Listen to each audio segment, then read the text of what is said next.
Viridian, The Green Guide. By Clouds. My Head in the Clouds Not Coming Down. Read by Shadow 5. Chapter 39. Information. Summary. Eraser passes on some valuable information about the case. Izuku stood tensely at the entrance to the alley, a marble at the ready in a slingshot, which was pulled taut and trained on the collapsed villain who could potentially get up at any minute. Eraser was at the opposite end of the alley, his capture weapon floating ominously around him as they waited. After a few seconds, which felt like a lot longer, Eraser blinked, then sighed in relief when the villain stayed put, the trigger-enhanced quirk that had made the fight already starting to shrink back to its normal state. Good, he's just another junkie, Eraser said. I was almost afraid he'd be another berserker. Izuku put his slingshot away as he looked at Eraser in confusion. Berserker? Eraser glanced up at him as he restrained the villain. Yeah, that's what we've started calling the next phase in the Villain Factory's experiments. You were right about that, by the way.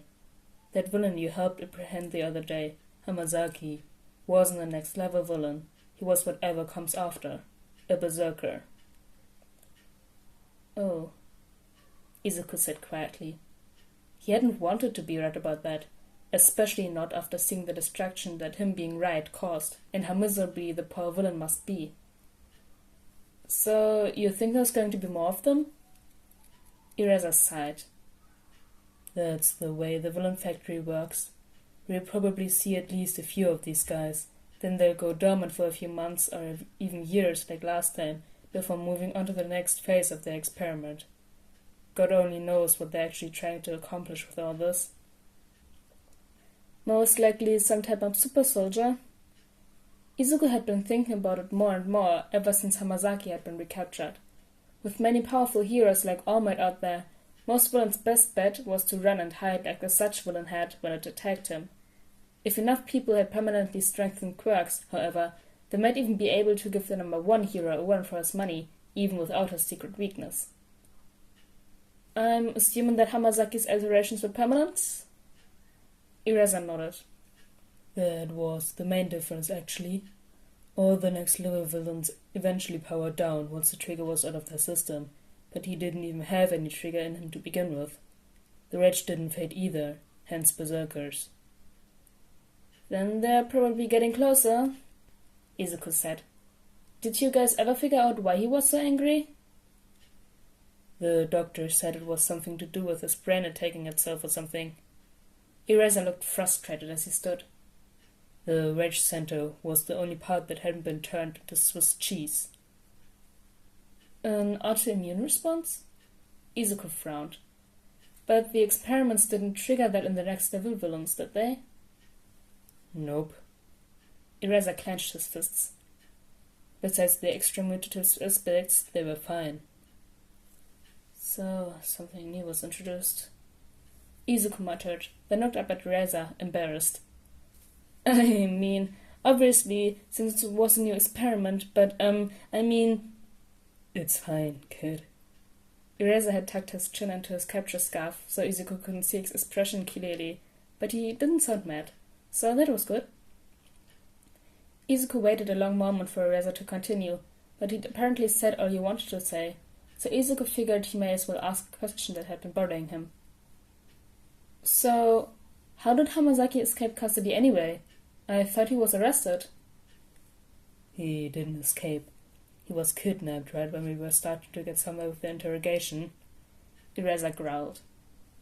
It was just so frustrating to see him again like that, since they experimented on him in retaliation for talking, but the only clue we got from him was the symbol of evil, which doesn't even lead to anything except for legends.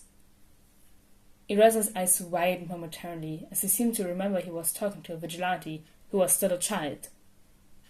Don't look into that. Izuku's brain raced with possibilities.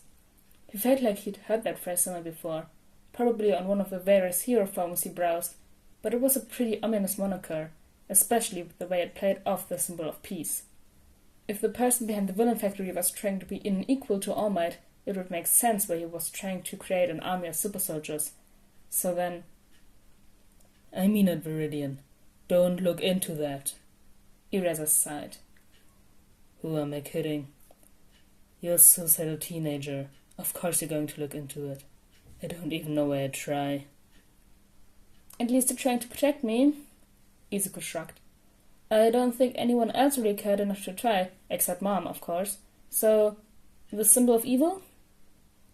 Eraser glared at him, but Izuku simply gave him a bright smile, not really wanting to dig deeper into all the feelings that Eraser's concern was starting to bring up. It'd be a lot more fun to have something to analyze, even if they were just old legends.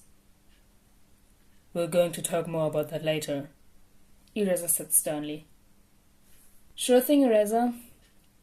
Only if Izuku couldn't find some way to redirect the conversation next time it came up. So, about the symbol of evil?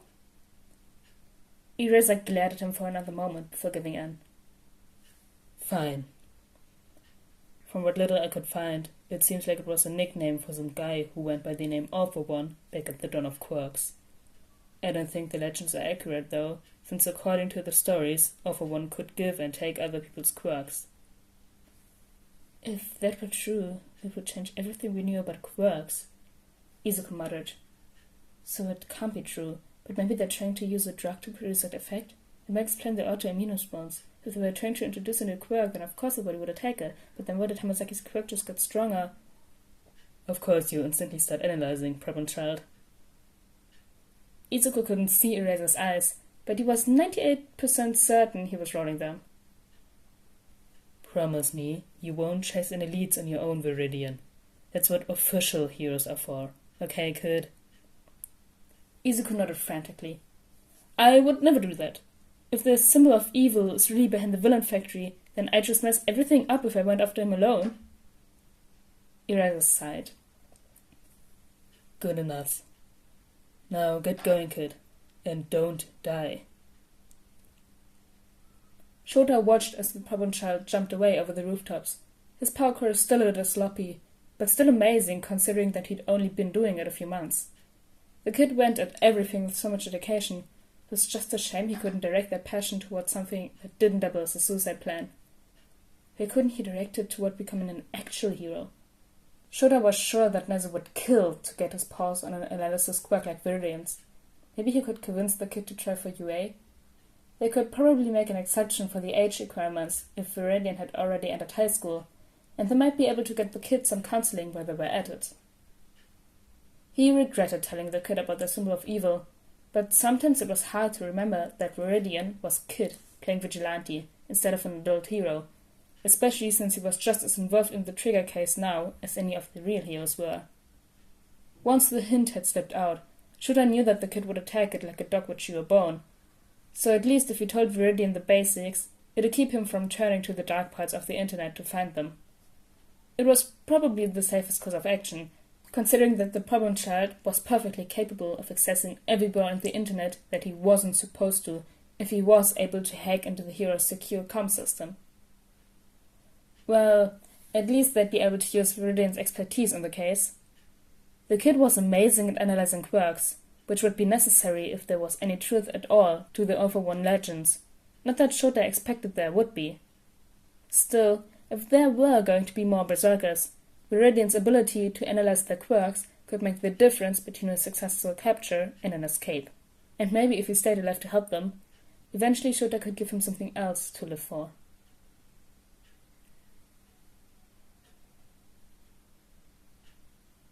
That was chapter 39 of Viridian the Green Guide. We're getting short chapters back to back. That's, good for me, because it doesn't take as much time to edit. But, anyway, I hope you guys enjoyed this one, and I'll see you all next time. Bye!